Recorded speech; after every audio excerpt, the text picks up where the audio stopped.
Hello folks, welcome back to the channel. Thank you very much for joining me once again.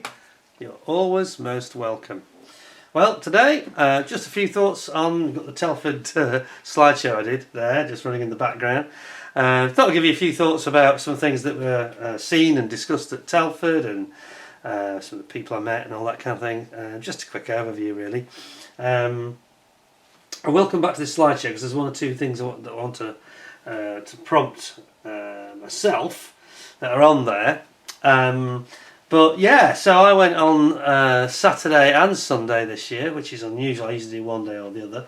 Decided to go to both because I went on Saturday and I didn't make a big announcement about meet me at I did say it. I did say the announcement in my the video I did for Airfix the day before when I was announcing a quick initial thoughts on the Lysander and the Sea King, and I said I'll be the ICM stand at noon, which I duly was. And I just want to say thank you very much to all of you that came over and met me, and there's a lot of people, especially on Saturday, because the ladies from ICM, I'll talk about them in a second, they were saying, oh, it's a queue for me, what was all this about? And I said, yeah. I said I didn't make a public written announcement. I said I just mentioned it in passing in the short video I did about Airfix on the Friday. And yeah, a lot of you came up and met me, and I wasn't wearing gloves that day. I'm wearing them today, so I'll explain in a minute. I've just been doing a review, but anyway, yeah, it was absolutely incredible, and it was so nice to meet so many people. And so I say I wasn't wearing any gloves that day, so people saw I had completely normal hands, and people were shaking my hand very keenly, and it was really nice to meet so many people who are just but names, you see names in the comments and you get used to these names and you think about, you always create an image in your mind, which is never right, of course, of what people look like. And you have the advantage over me in that respect because you all know what I look like and I don't know what you look like. But it was brilliant, there was all sorts of people, Greg and Lee and Alan, I think it was, and David, and so many names that I can't even remember that came up and said hello. And people that had made comments, in some cases not always agreeing with me, by the way, made comments, and we sort of chatted, chewed the fat and shot the breeze, and it was really nice. It was the atmosphere was brilliant. I really enjoyed it actually. But on the Sunday, I was so sort of swept away. It was a bit like this thing I talk about with the kids, where you get swept away by the tidal current. And it was a bit like that in terms of timekeeping, because I didn't have any lunch. I did get some. I was there, met up with David Mummery, and I managed to grab some lunch in the end. But I was going to meet up with Jason from Model Kit Stuff. That never happened, and I missed him. And he never saw me. And I saw two people I thought were him, and I've met Jason, so I do know what he looks like. But from a distance, I thought, oh, it's Jason, and they weren't Jason when I got there. So we didn't meet up in the end. Even on Sunday, the same thing happened, and we both had a different time when we were meeting people, and time just gets away from you, and it's a problem actually, because you don't get to see a lot of the models. I mean, I got to see, despite going on both days, I think I got to see about half as much as I normally see, because I normally take my time and wander around. And what happens is now I take my time, wander around, and some of the people on the club stands and the club tables, they recognise when we get chatting, and before you know it, another half an hour's gone. Not that I'm complaining. And I was actually giving out. I got some little business cards. I was giving them out. I've got my photo on. I've got one of my favourite models on the back. I'll show you this quick zoom, because some of you got these. I handed them out to anybody that came up and said hello. And what you've got on the back, you've got the ME109 BF109 G6 from Tamiya with it's got the ICM figures attending the engine, and on the other side it's got me little photo. It's quite flashy actually. It's got this fancy UV varnished effect over my photograph, and it's just got the the email address, and it says model kits, detail reviews, history and more, and it's got the YouTube channel details and the email address if you want to email me. So there we go. So that was quite good fun, and people really liked those. I think they went down a treat actually. It went down really well. So I was giving those out, as I say, and but I didn't get to see it. So much so that on the second day, I dressed initially, it was very cold initially when I arrived there, and I had a coat on. And then I dressed exactly as you normally see me, like this, which I don't in normal life. And I thought, I'll put it on because I said I'd meet people at noon, which I did. And people instantly, it was almost like I took a disguise off, and people recognised me everywhere, you know. It was quite funny, really. I was talking to people on the mosquito special interest SIG gentleman there, his name's escaped me, first gentleman I had a chat with. He was really nice, and that was very interesting as well, talking to them. And I got some info and some ideas from their lovely mosquitoes that they'd done, all of them. But yeah, so on the Sunday I actually went, and you probably saw me with the ladies from ICM, Yulia and Valeriia. I'll talk about them separately in a minute. But so I was dressed in this just like a dark bluey grey coat, and it was amazing when I put that coat on. People don't recognise you the same. It's not the instant recognition. It's like you take me out of context. It was quite funny on Sunday how suddenly there weren't quite as many people coming up to it. It was quieter though. I have to say that in terms of the show itself, it was pretty busy on Saturday, yeah, but it didn't seem quite as busy as pre-COVID, I don't think, but busier, I think, than it was 2022, certainly. So it was kind of somewhere between 2022 and last year. Somebody told me there was 6,000 there on Saturday. And Florey's team was there, and I never got to speak to them in the end. I did speak to Nathan on the Sunday. I did see some of the Florey team on the Luftwaffe SIG, and I was going to talk to them, but they'd moved off. I think they'd gone for a coffee or something. So I missed them as well. I didn't miss everybody, but anyway, there we go. It's what happens. Unless you're staying in the same hotel as people or something like that. And I don't need to, because I'm actually only about 3/4 of an hour, I'm very lucky, 3/4 of an hour away from Telford, so I can actually drive there and back, sleep in my own bed and not have those overheads, you know, so that's quite nice. But anyway, those I didn't see and say hello to, I wasn't avoiding anybody. I really enjoyed meeting everybody. So everybody that I mentioned that I didn't get to see is kind of annoying, really. And especially poor old Jason, because I missed him last year as well. I think I've avoided him. But I'm not. We did meet up earlier in the summer, and he loaned me his lovely Corvette, Matchbox Corvette ship.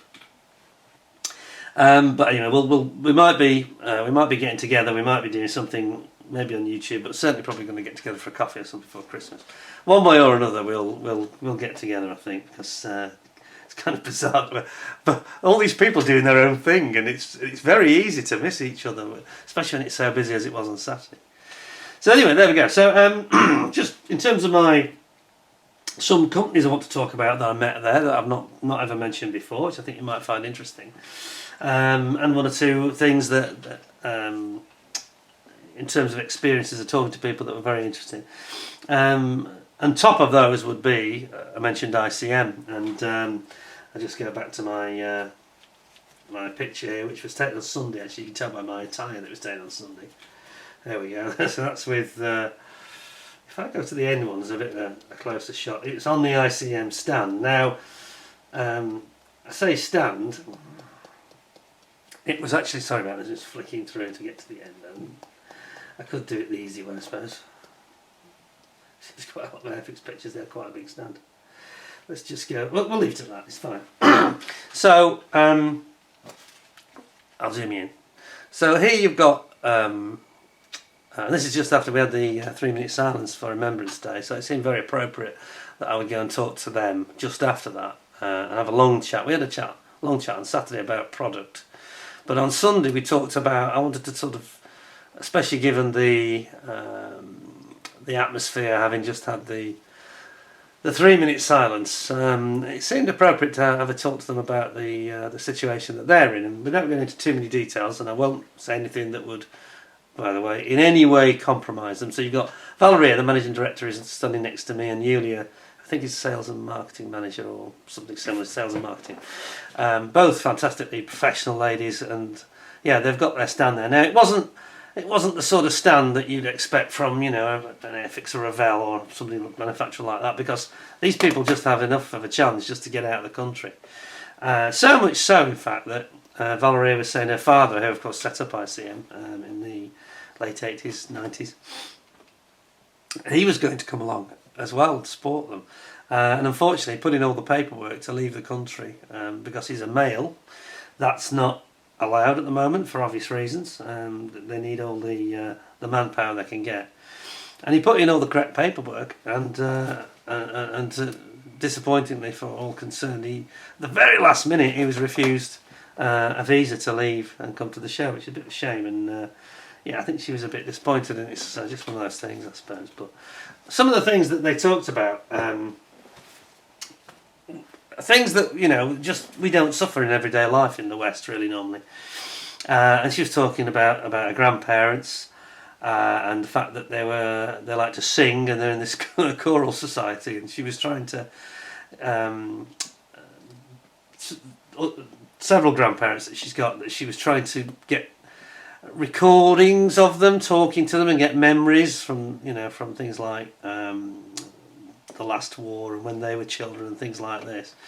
And I went through the same experience with my parents and grandparents, and I actually did a video which I've almost put on YouTube a couple of times, but I've never actually done it because it's not what you would normally see from me, and it's me and my auntie actually when talking about the First World War and basically the experiences of my grandfather. Anyway, I don't want to go off and talk about that, but that's something I actually did for the 100th commemoration of the First World War starting in 2014, 10 years ago.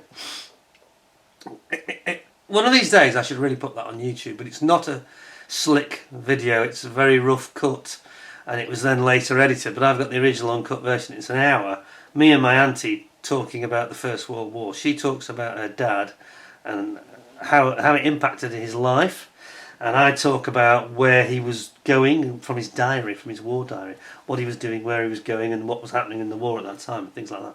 And it reminded me of this, and she was saying that they were trying to get as much recordings of her grandparents as she could do, to make sure that it's digitally kept and, you know, it's a permanent record, which is a great idea. And I said, yeah, you should definitely do that, you know. But it's not very easy for them, and I think it's very easy to, you know, you can look at their stand, which is just a couple of tables, and they didn't have anything fancy. They didn't have any coverings on the tables. But they did have these really good these posters, these sort of I don't know what you call them. They sometimes call them table talkers or display talkers, don't they? That they unfurl, and they've got some really good stuff coming through. Of course, we've got the B26B, the flat bait Marauder to 48 scale coming through. In addition to that, there is also going to be a full seated crew. One of the feedbacks I've given them a couple of times over the last year was that everybody keeps saying to me about pilots, and this is something that I'll talk about ethics in a second, but they're also doing the same thing. So it's good that people are taking on board the feedback, and they've certainly done that. So it's coming through very, very shortly. Actually, they're going to have a separate set that you can buy for the Marauder, where you have seated pilots and all the entire crew of the aircraft, and you can put them in situ. So I think that's a great thing. We've got that coming through. We've got the Black Hawk helicopters coming through, hopefully in time for Christmas, I think. So that's going to be well timed. And it was very interesting to experience, especially on the Saturday when we talked about models, and listening to them talking to other modelers. I stood back, especially when I was meeting my sort of subscribers, and it was very interesting when there was a break to actually hear some of the feedback they were getting, and people were just stunned that they were even there, you know. So I don't think we should be too we shouldn't be too concerned about the scale of their stand or anything. The fact that they were actually able to come, first time they've been to Telford, absolutely remarkable that they were able to get to the show at all. And I think that was very much appreciated by the public, and hearing the comments at the table. People were so impressed by their fortitude. You know, it's a bit like the Battle of Britain, isn't it? What they're going through. It's but longer, a lot longer. And people were talking about the product and the quality, about how high the quality is. People that have built their kits were coming up and saying it's absolutely amazing. The consistency and quality of some of these kits. And the Marauder is one. I'm going to talk about that separately in a second. That I made a comment about and got some interesting feedback for you about one of their secrets. But it's okay. They've given me full clearance to tell you about it. It's not really a secret anymore. But it's very interesting. But as I say, the feedback from the public, where people were saying it's incredible the output that you're generating. We know that not everything you've put out this year is a new tool, of course, but the way that you're combining kits that are existing tools into these diorama sets, this has been very popular, and you know, a lot of people are starting to cotton onto this and buying those now because they get very good value, and they get two very recent tools indeed. In some case, You know, you can have a tool that's less than 12 months old with an older tool kit, and you end up with a really nice high value pack at a reasonable price. So, you know, people were sort of saying, we just can't believe the number of kits you release every month, even if they're not new tool, but they've got a new slant on them, or they come with some new figures, and there's always something new about them that makes them worth buying.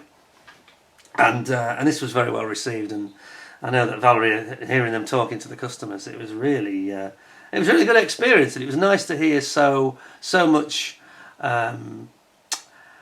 passion from the modelers, you know, and the fact that their efforts were being very much being appreciated. But it's not easy for them. It's not easy for them. And there's a couple of things that she told me which it's okay for me to relay. I'm not going to relay anything here that's confidential or anything like that. But they have started to struggle. She said it's getting harder for them now because of manpower, and they are, excuse me, they are finding that, particularly on the creation side. So Valeriia's husband works for the company, and her brother does as well. I think her brother's the gentleman that does sometimes the presentations showing the kits, the latest kits for the month, the whole collection. I think that's him. But her husband also works there, and they have a youngster, you know, a little girl who's just a toddler really. But she has had to be, for obvious reasons, she has had to be moved to somewhere safer than where the factory is and the area where they would normally live. And I won't say which direction, she did tell me, but I'm not going to relay that. But she was moved out to a safer area. Hopefully, though, you know, to I think it was with one of the parents or grandparent, one of the family members is looking after her anyway, so that Valeriia can concentrate. But it's not easy, is it, when you've got a young family like that, and having that nightly worry of, as other people have said, you know, they're only one missile strike away from the company being gone, and it's just very hard to cope with that, especially over this long, protracted period of time. It's not easy. It's not easy.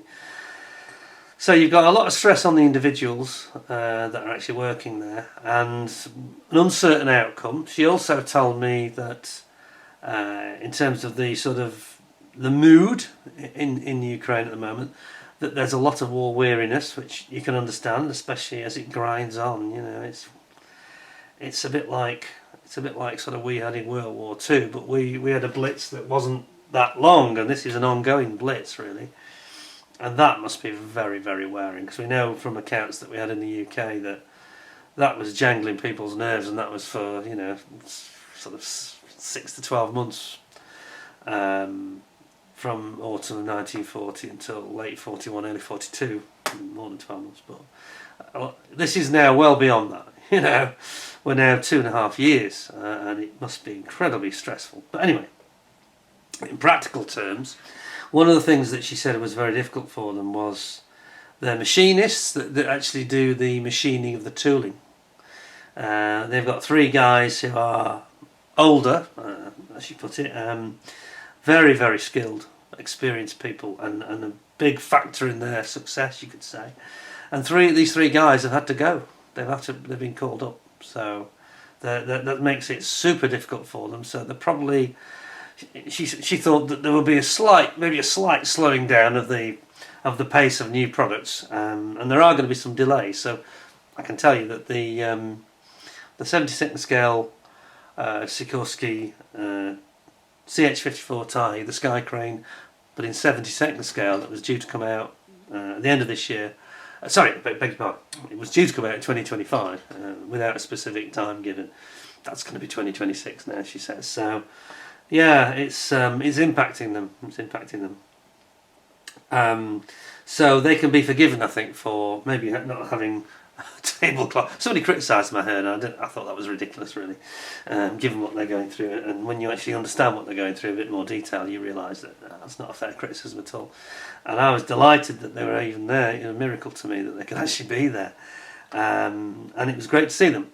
and you could tell the public's warmth and affection for the product and the quality of the products they're putting out in the most extraordinary circumstances was very well appreciated.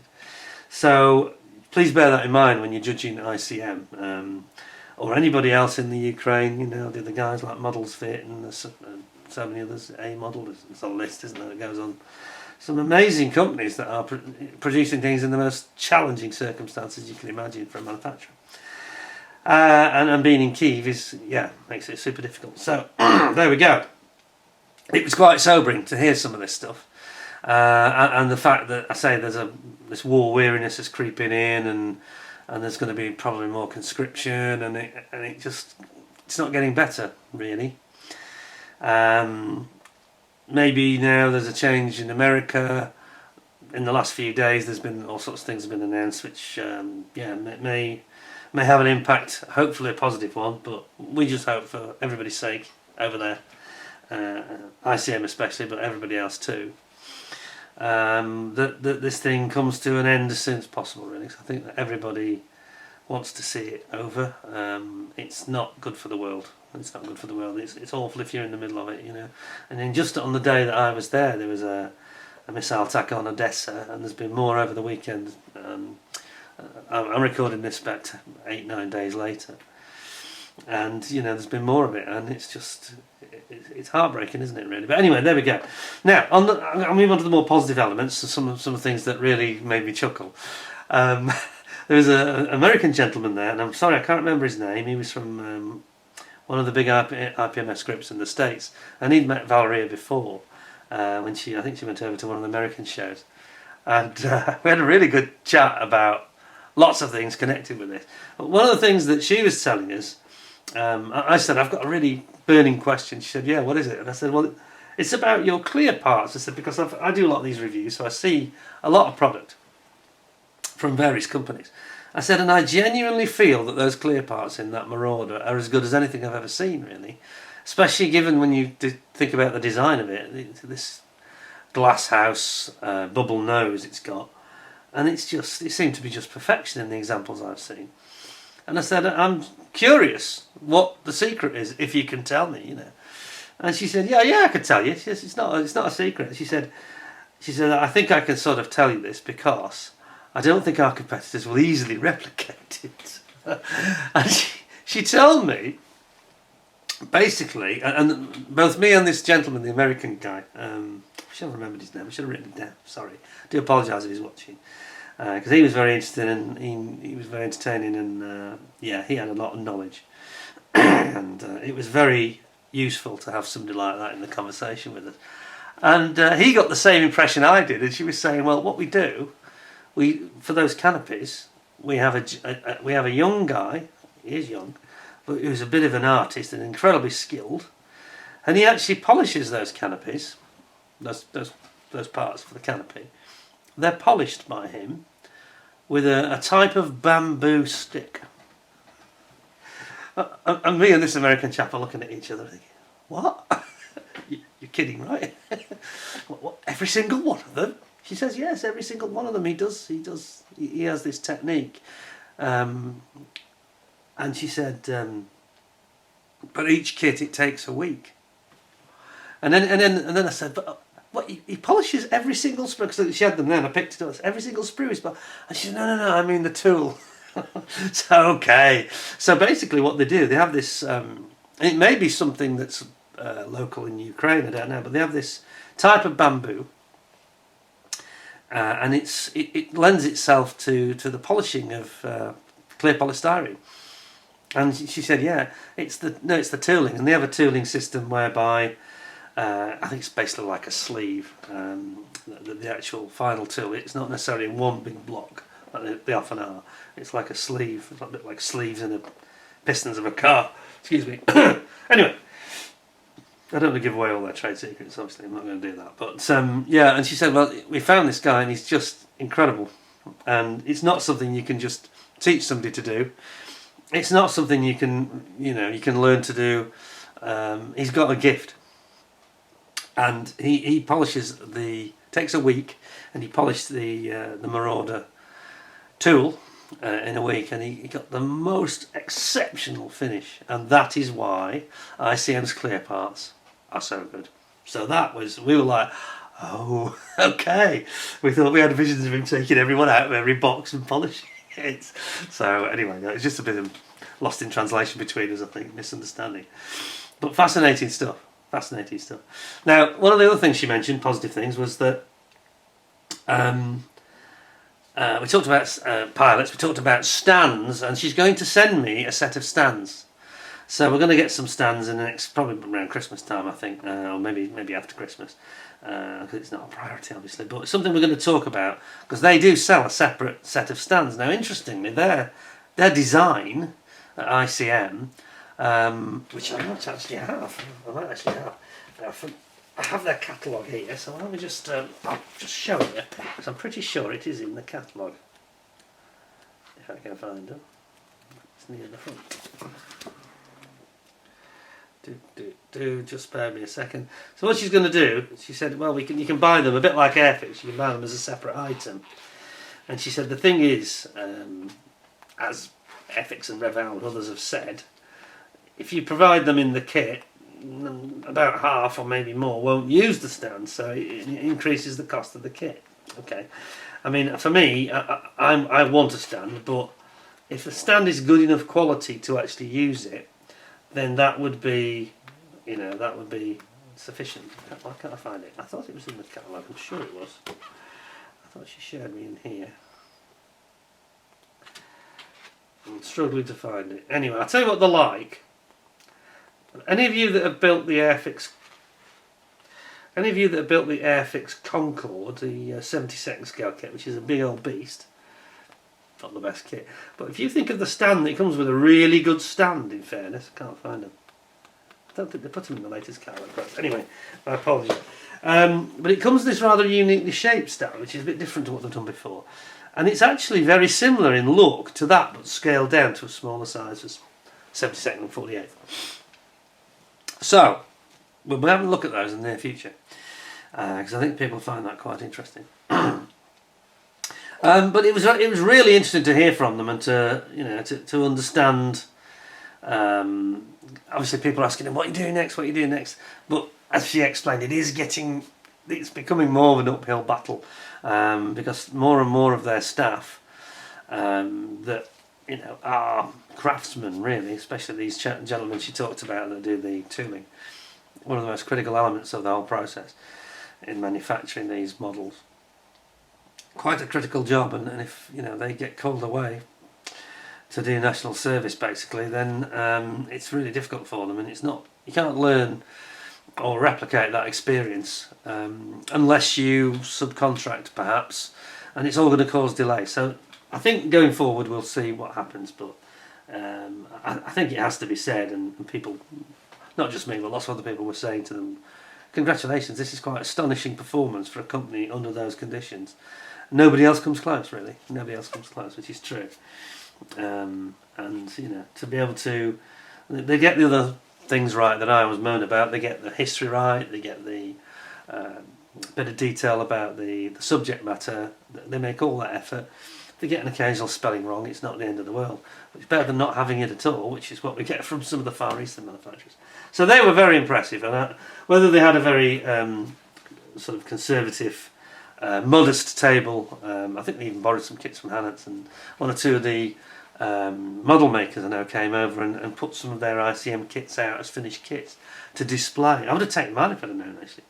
But anyway, very impressive that they were there at all, and it's certainly a little bit heartbreaking hearing some stories, and there's certainly some stuff she didn't want to tell me, not just for security reasons, but I think it was probably too upsetting. So it's very, very nice that she would make that effort and that they would come here at all. So I think we should be very grateful to them, and I wish them all the best, really. So there we go. So we'll have more from ICM in the near future. Other things that we saw, I want to just bring your attention to a couple of other things. I've got just behind us here, not the reason I had the gloves on, because I've just been reviewing the the new Tamiya 72nd scale F35, another F35, yeah. But I picked this up for a real song from, I'll tell you, it was actually from Wonderland Models in this case, under £30, which I thought was a really good price. But there were some problems at the show, which I should just allude to as well, by the way. A number of the traders were having a real struggle. I've got the that's the show guide. But again, it seemed a bit slimmed down. The show guide did this year, and there weren't as many give outs like they normally have. They used to give you a bag full of goodies and like people's magazines and catalogues and things like that. We got the Airfix mail shot that came out with the the new Sea King, the Jungly HC4 is it, and the new Lysander. They were quite good, but other than them, there wasn't anything else given out really, which was a bit strange. I thought a bit low key, but perhaps it's a sign of the times. I don't know. But going back to the problems, yeah, there was actually problems for the traders with the Wi-Fi connections actually using their card machines for payments. And I know I talked to people like Tiger Hobbies, Gary at Tiger Hobbies. He had big problems. He was very unhappy about it.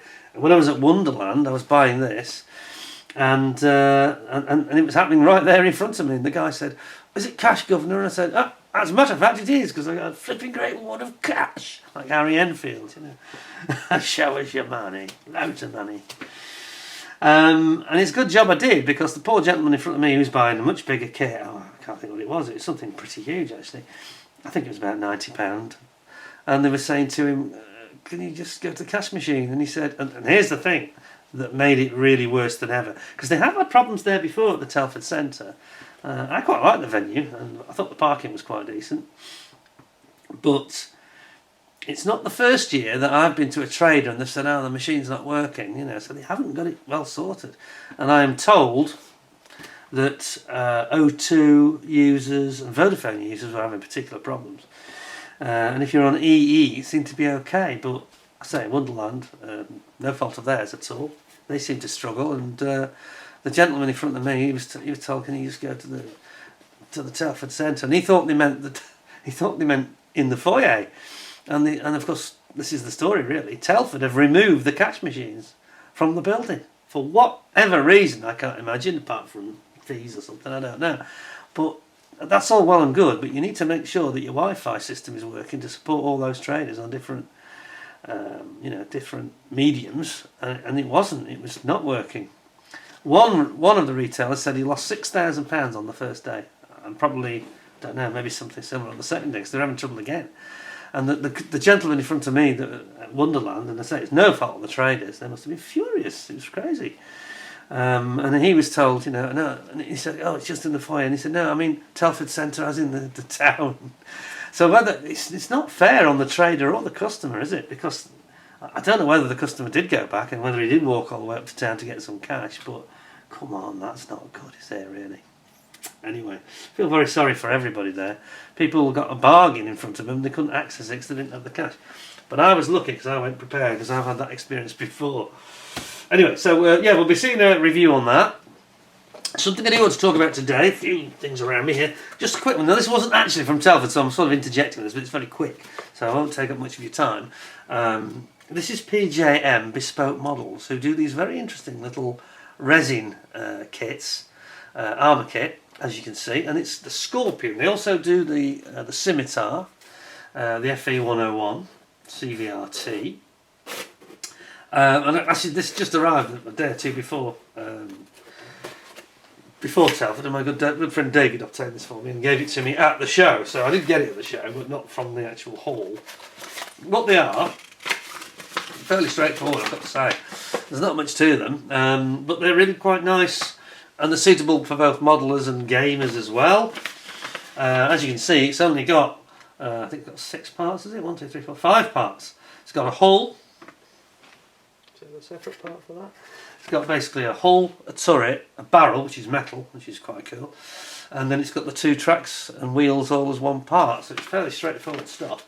But they do look very good. I'm not sure I'm going to get this well on camera. Can I pull this out of the box? If I do, I'm probably going to break it, but let's just zoom you in on max, see if I can get this in for you. Bit of extra light, perhaps.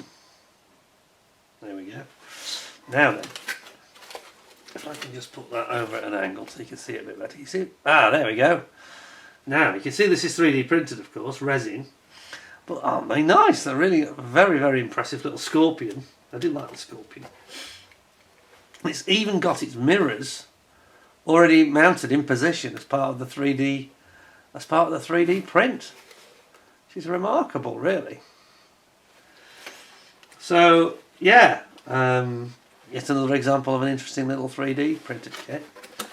You've got your the wheels and tracks, so just all moulded as one on each side, complete set. And you can see there it's got it. You just cut it off the sprue, just quick clean up with a sanding stick, and you're good to go. Bit of adhesive, and it's done. So it's pretty impressive. I thought they were really nice, those, and it cost. Oh, it was minimal. I'm trying to remember what it was. How much was it now? I think it was about £20, something like that. Or was it less than that? I can't remember. Memory's gone. Davey's in the chat. He might shout up and tell us. But it was very, very affordable, and a very, very nice little package. And especially for those people who don't like, perhaps if you're a newcomer to the hobby and you're not that confident of building one of these very fine multi-part kits, that's very straightforward. Sorry, one thing I forgot to show you was the gun barrel, which is a nice turned metal one. I'm not sure whether that's been produced for them by somebody like Master Model, but it's a really nice barrel. There we go. So there we are. Quite a nice little kit, to be honest, he says. There we go. So I thought that was worth just giving you a taste of it. And they do lots of other things as well.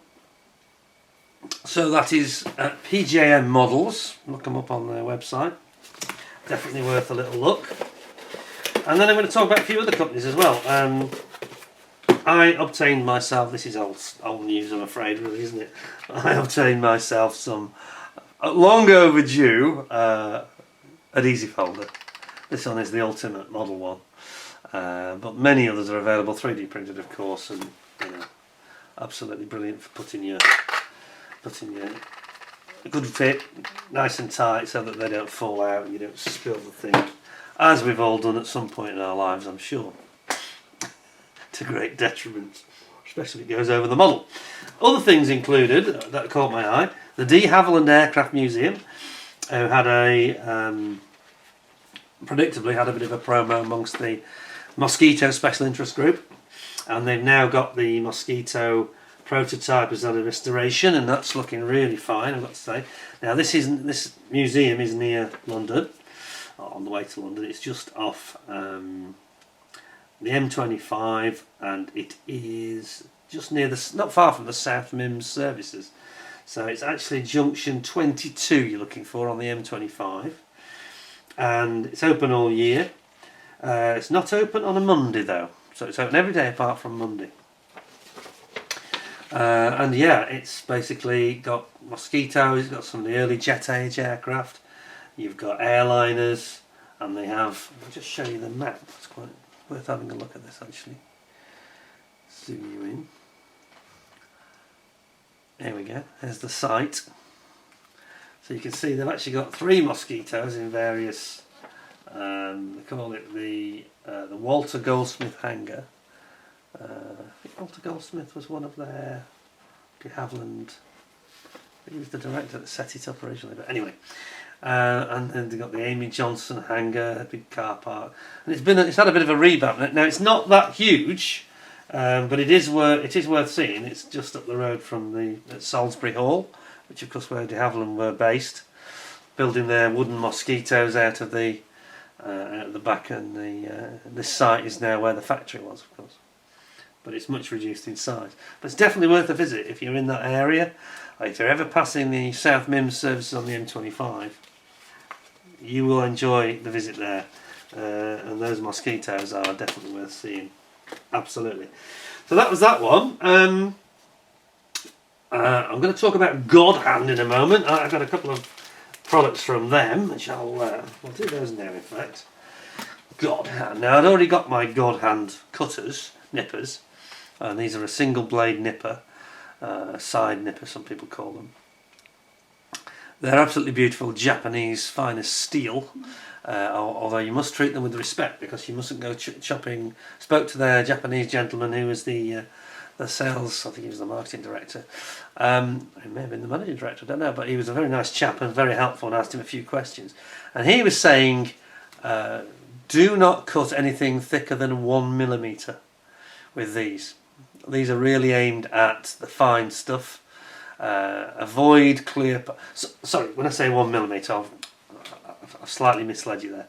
I was asking him specifically about clear parts. And he said, you can cut clear parts, but only up to 1mm. And he said, on a normal plastic, 2 to 3mm max. So that's from the boss himself. So I thought, yes, that makes a lot of sense to me. And he said, I'll give you helpful instruction, which he duly did, which I'll show you now. Let's put those aside for a second. Over there. So he gave me this leaflet. He actually gave me a leaflet, 2 different leaflets. So he gave me this one, which is just to remind you if you've got your GodHand nippers. Single-edged nipper from GodHand. By the way, he also gave me a very nice GodHand fancy pen, which I'm now using. And it explains that the single-edged nippers, how they work, with the cutting edge and the flat edge, the cutting board edge. And it basically gives you a full guide, very helpful this is, of how to go about it and things to watch out for. And I'll bet you he actually mentions the clear parts here. Does it say? I'm sure it does somewhere. Because they basically give you full details of how to go about it. So they actually do recommend not clipping it right up to the surface of the actual part, but leaving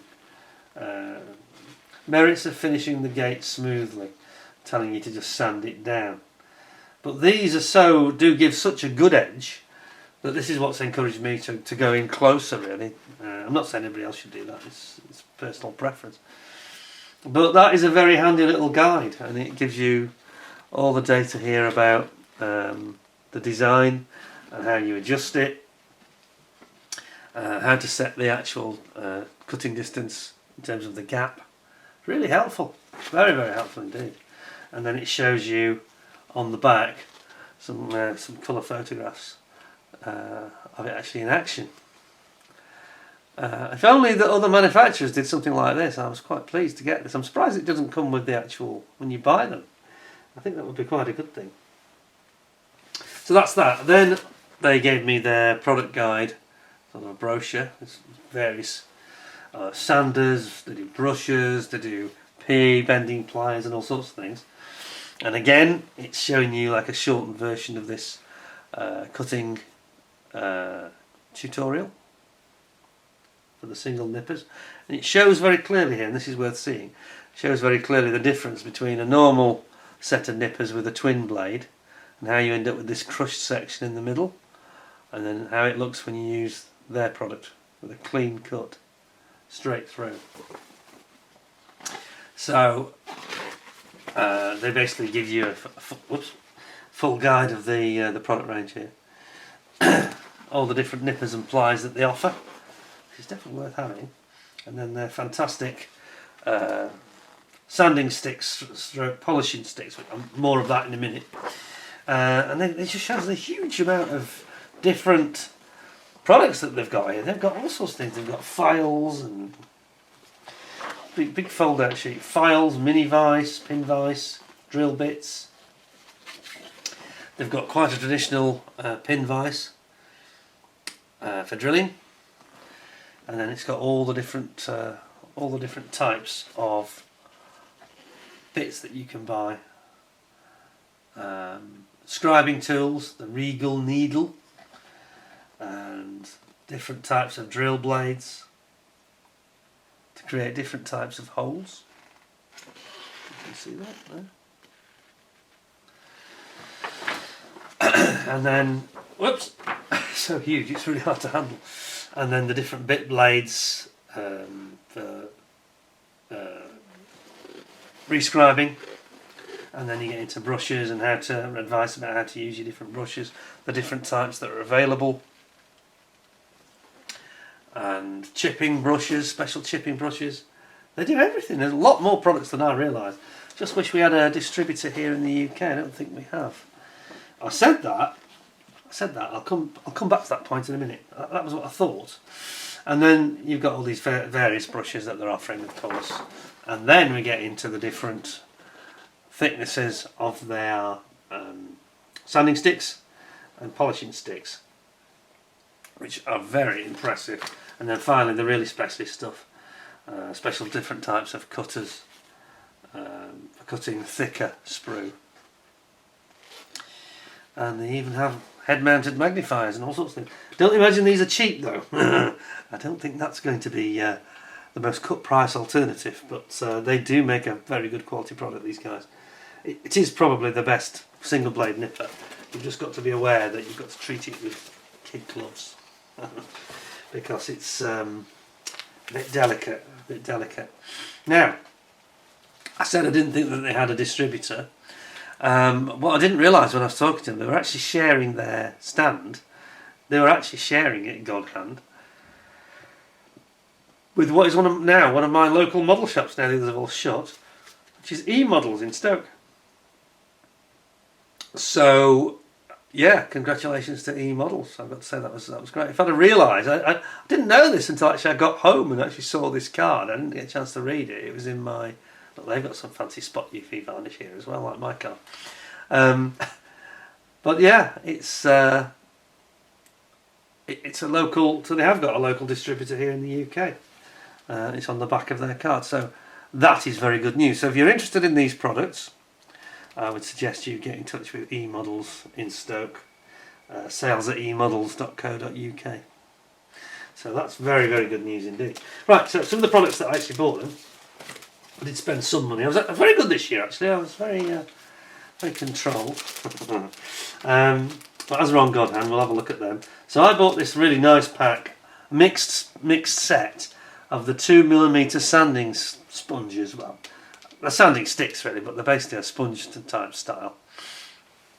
And in here we've got 2,000 to 10,000 grit. We've got one of everything, which is really cool. And they come in these very jazzy coloured sort of print, and then there's a full instructions on the back, albeit it's in Japanese. So that's a little bit off-putting, but it's basically telling you to, to chop if you need to cut them to size, cut them to shape. Now I've used these products on a couple of canopies, and I've used them on some of my things like racing cars and motorbike visors and windshields and screens, and they are absolutely brilliant. I bought that. I also bought this one. This is the thicker version. So that first one's very thin and it contours very well, but these, if you look, as you can tell, are much thicker. These are 1 centimetre thick. So these are a bit better for when you sort of put in a bit more pressure and perhaps do a little bit bigger areas. But again, we've got from 2,000 up to 10,000. The blue one is the 10,000. That's the really fine one. So these are really nice. They're excellent to use, and again, a bit of a guide on the back about how to go about it. Unfortunately, it is in Japanese, so the only downside, it's not translated. But these last forever. I tell you now, they really last, probably longer than any others that I've used. I mean, I like the Flory sticks, and they're still my favourites, to be honest. Yeah, because they're just very good value, or they were very good value, and they lasted very well. But these last even longer. But these are not cheap; these are expensive. I'm trying to think how much I paid for them. I think it was £10 for that. I think the thin ones was £8. I mean, there's not that many in there, so they are. It's not that much money, but there's not that many in there. But they are very, very good, very high performance products, so I can recommend them. Other things I wanted to talk about: another couple of companies that I've not ever mentioned before, not really come across them before.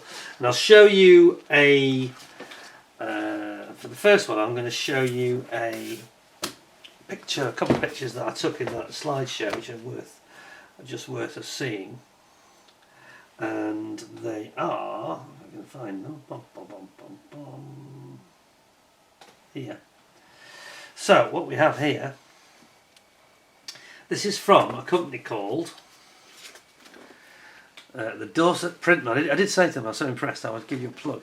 So the Dorset Printman, and these are 3D printing experts.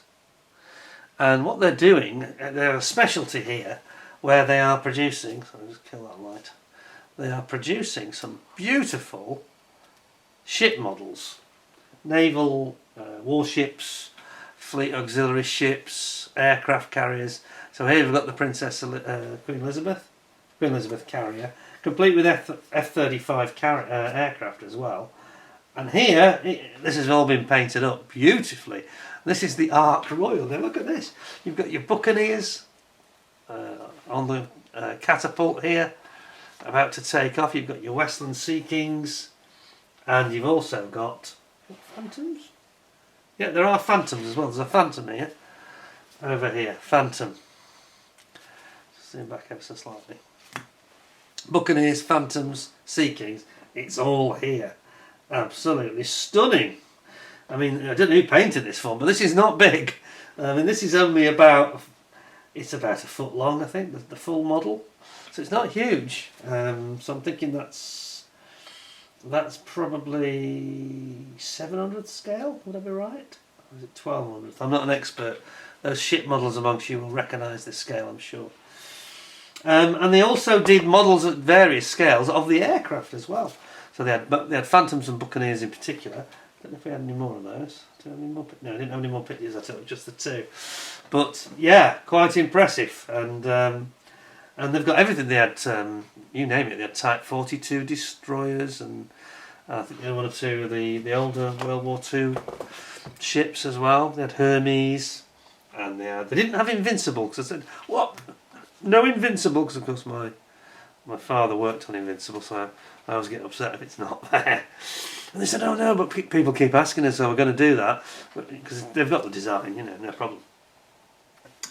And yeah, it was definitely worth looking at. And I'm not a big fan of using resin, if I'm honest.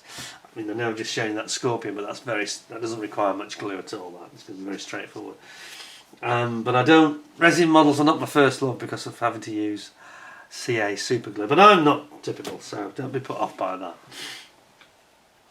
They were beautiful models, these. Beautiful models. Now, if you look in the background of that photograph, I've just realised, you can actually see, I mentioned there were other bigger scales of the Phantoms, etc.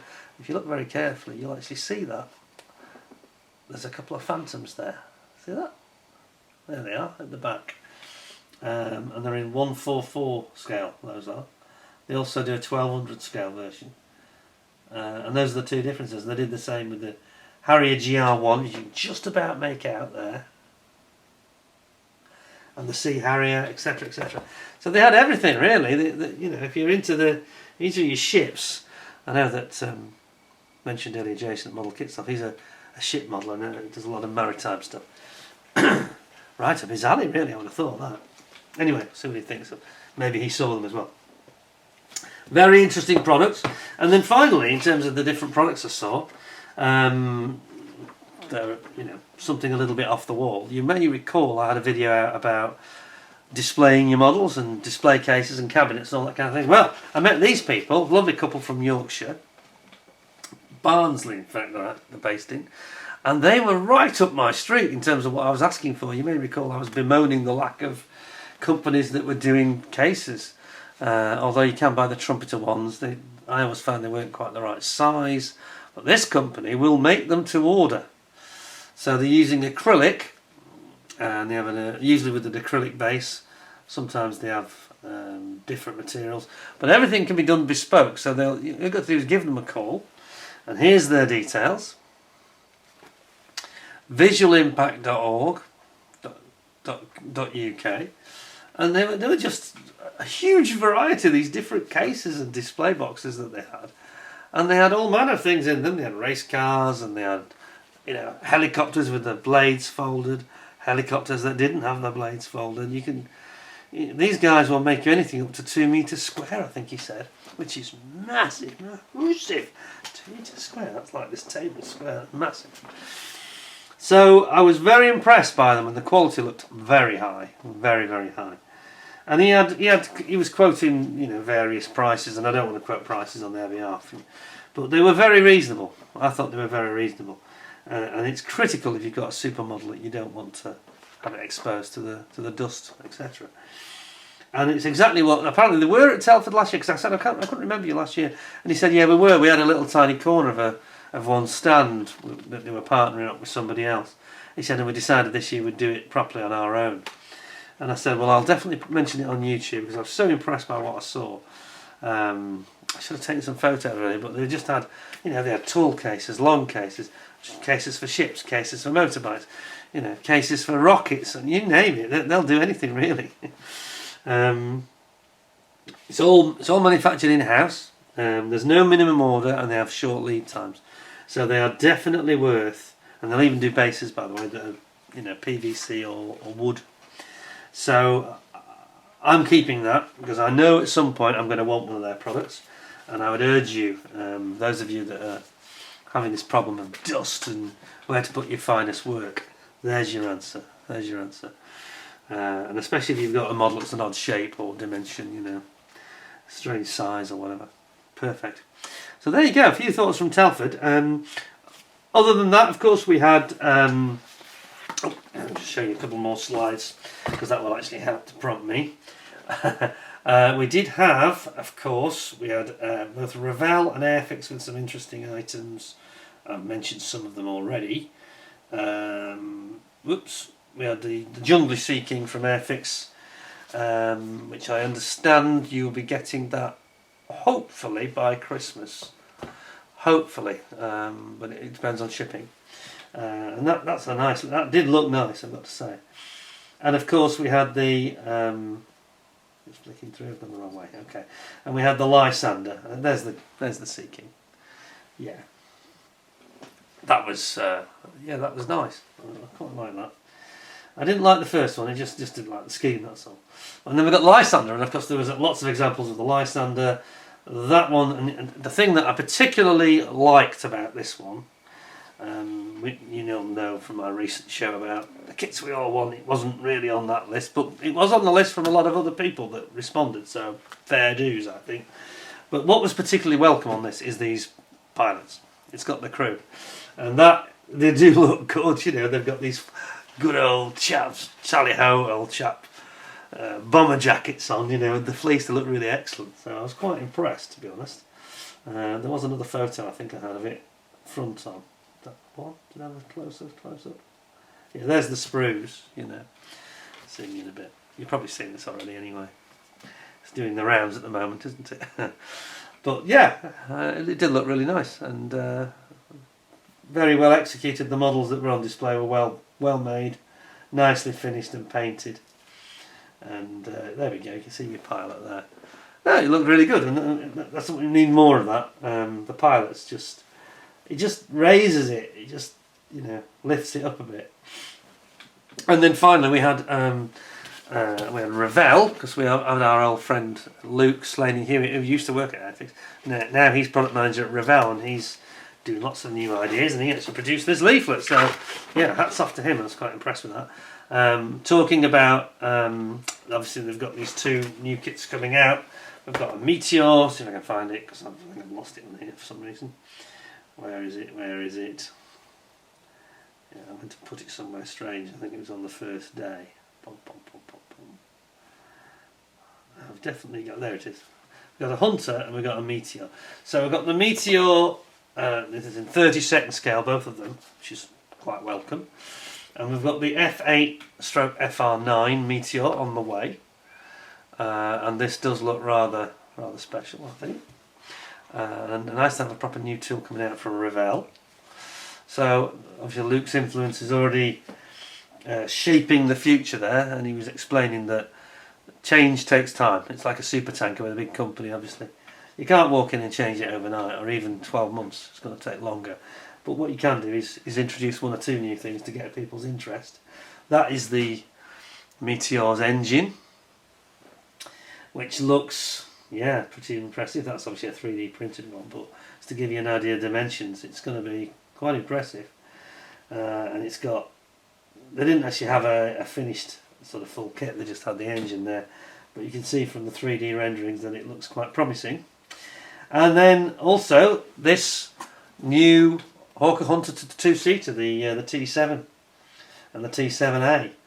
And it was basically saying here, a 27-year wait for us to do this. They've got the standard Hunter, the F9, is it? I'm trying to remember. I actually had this kit, and I I sold it only because it was a bit big for me.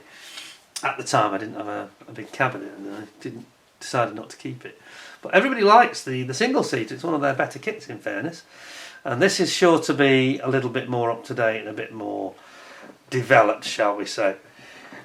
It's got 3 schemes. They've got a Czech Republic, Lossiemare 208 Squadron, and the Black Arrows. So that's going to be something to look forward to in the near future. We shall see. I mentioned the Airfix Lysander, by the way. I don't know if I said. That's going to be after Christmas. They think it's going to be mid-Jan, probably. Shame miss Christmas, to be honest, but there we go. There's a lot of stuff that missed Telford, I have to say. Tamiya, I mentioned about having a big wad of cash in my pocket, and one of the reasons was I was going to buy the new Tamiya Porsche 911 GT3 RS. Hobbyco were going to have that on display, but they didn't because they hadn't arrived. They had got Jonathan Mott to produce one, which he's done a nice job of, but they didn't actually display it because they didn't want to. They hadn't got the artwork or the actual boxes or anything. So that's a bit disappointing because I was hoping to buy it on the spot. I was gutted. Anyway, I am reliably informed that's due at Christmas. So we should see that, and we should see the Airfix Jungly Seeking in time for Christmas, hopefully. Fingers crossed. So there you go. So those are a few thoughts from Telford. I enjoyed the show. It was very tiring. I was absolutely knackered when I finished. But it was tricky because if you become better known, as I have in a small way, I'm not a celebrity or anything, you know what I mean. But people come up and you get talking, and it's really nice to hear people's feedback about the channel. Fantastic feedback, I have to say. People saying whatever you do, don't change your approach. We enjoy it. We even like the gloves, and they were mystified when they saw there were no gloves and everything was completely normal. And they're like, oh, and I said it's part of my trademark, you know. So I don't like handling kits with bare hands, because a lot of the kits are not mine. Some of them get sold on or get given to charity and things like that. And I just don't like. It's just my OCD. I just don't like handling things with bare hands. I always wear these when I'm modelling anyway, because I've learned the lessons of thumbprints and all sorts of problems. You know, your hands heating up the relatively fresh paint finishes, and it causes nightmare. But yeah, people were laughing about that and saying, "Oh, you've got normal hands. This is weird, you know, not what I expected." And I think they were hoping to meet Luke Skywalker with a false mechanical hand or something. Bit disappointing, really, me. But it was really good to meet people and see how much they enjoyed the channel, and talk about the things that their own feedback and their opinions. One gentleman, a couple of you actually, gave me some very good pointers, things that they'd like to see me do in the future, other ideas that we can perhaps consider. I won't say what they are now, but one of them was a motor racing subject, and one of them was more to do with modelling and some of the aftermarket and more of the controversy around about are you a POS modeller painting on the sprue, and this chap came up a few days ago and said, I think you should do this as well, because this is another controversial area. So that's something I'm looking into at the moment, which I might well do in the not too distant future. So the gentleman who recently made this comment about I think you should also try this, yeah, it's probably going to happen, that. Anyway, there we go. So just a few thoughts from Telford, and you've all seen the photos and everything. Just a final word, I just want to also thank a friend of mine, Lee, who came up the weekend after Telford. He came down, I should say, all the way from Newcastle. Lee is an old friend of mine, and he's a real guru in the IT field, and he's been helping me to slightly improve, because it's going to take time, a bit like the Revell thing, you know. Trying to improve some of my IT skills and some of my presentation skills. So you might see one or two very subtle improvements in the near future on some of the videos, but it's just having the time, you know. And people don't realise how much time it takes to create some of this stuff, and to thinking up the subjects and talking about them is the easy part. It's actually delivering that onto the YouTube screen for you to watch. And people don't always appreciate that is hugely time consuming and requires great effort, not just from me but from other creators as well. It's hard work. It really is hard work. But when you meet people like I did there, so many people, say Valeriia at ICM said they're queuing up. What's going on? They're queuing up for you. They're more queuing up for you than for us. Which maybe an exaggeration. I don't know, but yeah, it was actually a little bit disappointing in as much as that there were some people I could see wanted to chat to me, and they just didn't get a chance. And because you're under so much time pressure, if you're either a trader or if you're just there to see the show, it's very hard. I've been in that situation where I've been at Airfix or other traders, and there's someone you want to talk to, maybe Phil Flory or somebody like that, and they're talking to somebody else. You can't butt in, can you? You have to just wait your turn, and sometimes you haven't got time. So there's always people that you miss because you know that they've got to push on, and they probably want to see as much as possible. And you don't see anything like the amount you want to. I mean, one final thought I saw somebody else's video yesterday, and I'm sure most of you will have this experience with Telford. You watch my video, montage of pictures, and you'll think, I didn't see that.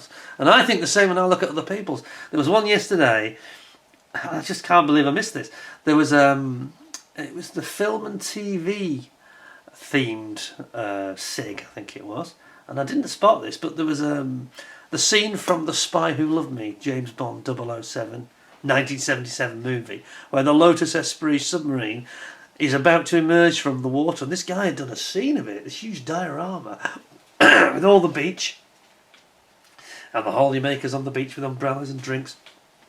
And you can see the White Lotus under the waves, just about to break out of the waves.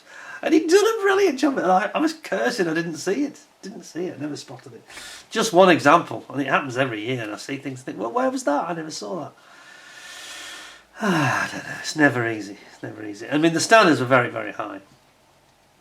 And, in the competition room, I will just give some feedback to the IPMS about this, though. Apart, I've already said about the Wi-Fi thing, that's an observation from me, that's not really my place to make any complaint, but the competition area, they moved it back to this room that has the window at the front. It wasn't the best room, the lighting was quite poor. It has very high ceilings, of course, in the International Centre, and so the lights are very high up. And I'm sure their thinking was that they went to that room because it's got a window, but the trouble is, when you're looking at the models near the window, the light isn't great because you end up with it almost like in silhouette. I don't know what they can do about this, whether they can reconsider where they put them, really. But I did feel that was not, and several people came up to me muttering about it even before I'd thought about it, and I thought, well, actually, he's got a point. It isn't that great, And some of the photos I took of these that were toward the window, they didn't look brilliant, and the others further in, there just wasn't enough light. You needed a big camera with a big flash, really. It wasn't an ideal location. I think they should think again, maybe, for next year. Last year they had this section in back of Hall 2, I think it was. I thought that was better. It was a bit cramped, but the lighting seemed better. I saw them better.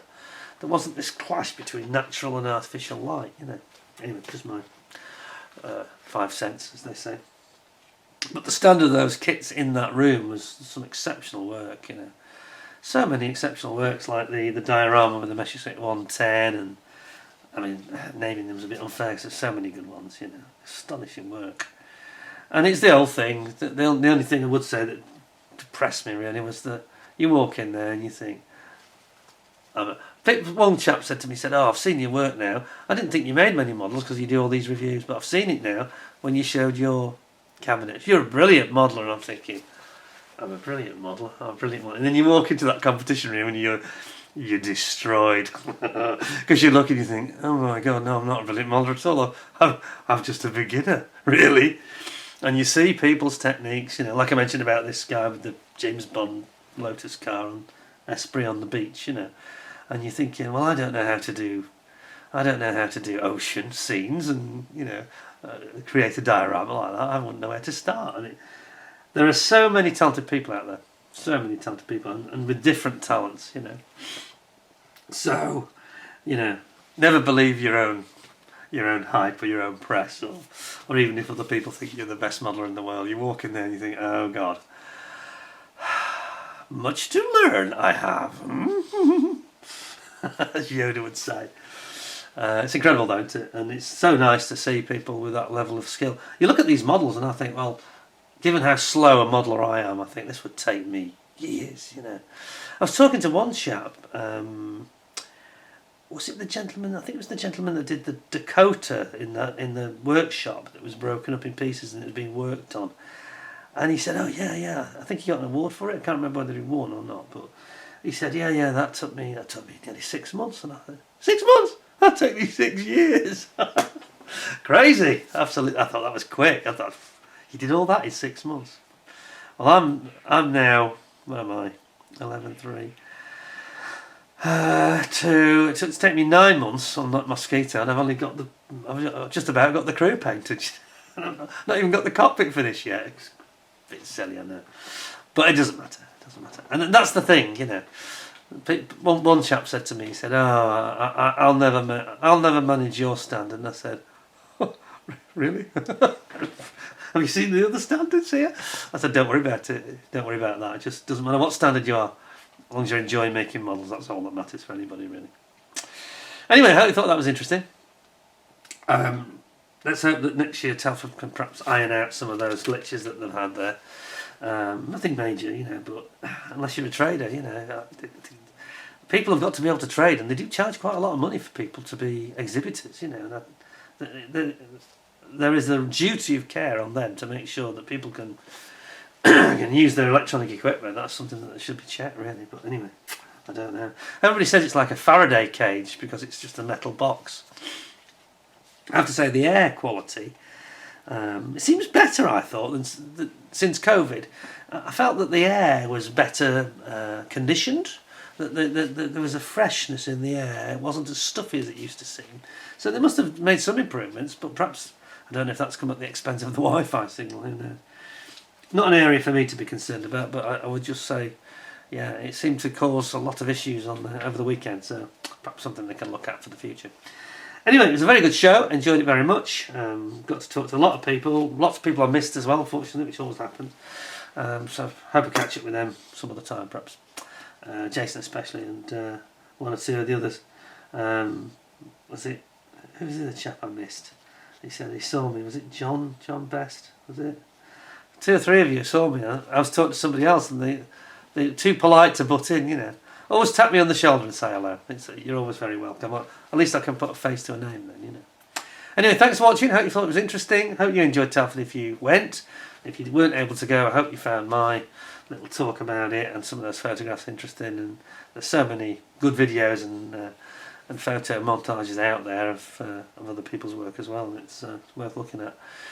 And that's it for another 12 months. But before I forget, there is just one more thing I should mention to you all. I almost forgot, actually. If you'll just bear with me 1 second. There is something I want to draw your attention to, and it is this. If you enjoyed Telford, you should seriously consider, especially if you're in not too far from the centre of the country, you should definitely consider the South Cheshire Universal Model Show. And this is always on the final Sunday of February. So the next one is the 23rd of February 2025, and this is run by my own local club, the South Cheshire Military Modelling Club, and they used to call it South Cheshire Militaire, and then it became known as the Universal Modelling Show. And this is at the Malbank School, secondary school, right in the middle of Nantwich, and it's got good parking. Sometimes not good enough, because last year it was just manic, the parking. But I myself also help out at the show as one of the local members. It's a wonderful club. They donate a great amount to charity. They make good money out of this show because it's a good show, and that money is almost always huge donations to charity they make, as well as paying for all the overheads. The local hospital gets, and various kids charities and things, they all get very generous donations. So it's a very worthy show, this, above and beyond the norm, I would say. And I often contribute some of my ICM kits. I contribute to the club, especially sort of once in the summer and usually once around Christmas time. And they make these incredible donations, and it's a very successful event, but it is hard work, and I know because I did it. David Mummery helped as well last year, and we were exhausted at the end. We were absolutely whacked, having to move a lot of stuff. But it was such an enjoyable show, and a lot of people come to it. You get people like Spencer Pollard come along, and last year he did. And it's well worth it. You get a lot of other interesting things there. You get various people turning up, clubs that are, there's this organisation that had the military firearms, World War II military firearms, which is very interesting. And you get, vehicles. You get the Star Wars Appreciation Society and whatever they call themselves. They come as well, and they all dress up in the uniforms and the costumes from Star Wars movies. Quite intimidating. I had Lord Vader come up behind me with a whole bunch of stormtroopers, and I thought I was done.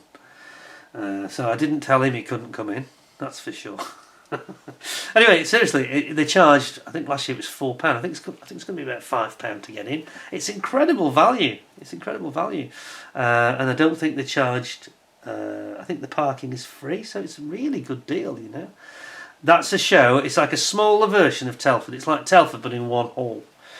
That said, there's an atrium where you come in, where they have these other displays and traders. And so speaking of traders, I realise I've forgotten. There's another one I've forgotten. I know I have another one that I was definitely going to mention, and that was one of the traders that goes to the Nantwich show, and that's Rob Brooks Models. Just zoom in on his little card. Another sort of good friend of the channel. Thought I'd give him a plug because he recently did me a bit of a deal. Very helpful he was too. When I tried to get something at Telford and he'd run out of stock, and he's now organised me an item that's going to come in the post without any postal charges, and that's very generous of him. So I thought I'd give him a plug. He's very specialist in does kits, but he does a lot of glues and adhesives, all manner of paints and accessories and ancillaries. He's always got a stand there, and as I say, they have at the show, they've got a canteen, school canteen, which is normally the sixth formers canteen. So they have good food, they've got great facilities, and the parking's free, and it's £5 to get in. It's a no-brainer. And you can pick up some really good bargains there as well, because I've done that several times. So please consider the Universal Model Show, 23rd of February, Sunday, next February after Christmas. Definitely worth your time. Anyway, in the meantime, thank you very much for joining me. Hope you'll give me a thumbs up, give me a 10 out of 10 for the show. Just chatting generally here. And I hope to see you again in the very near future. I've just done a review there. I've got a couple of reviews coming through in the next week or two. So until then, thanks for watching. Stay well, stay safe. Until next time, thanks a lot. And bye for now.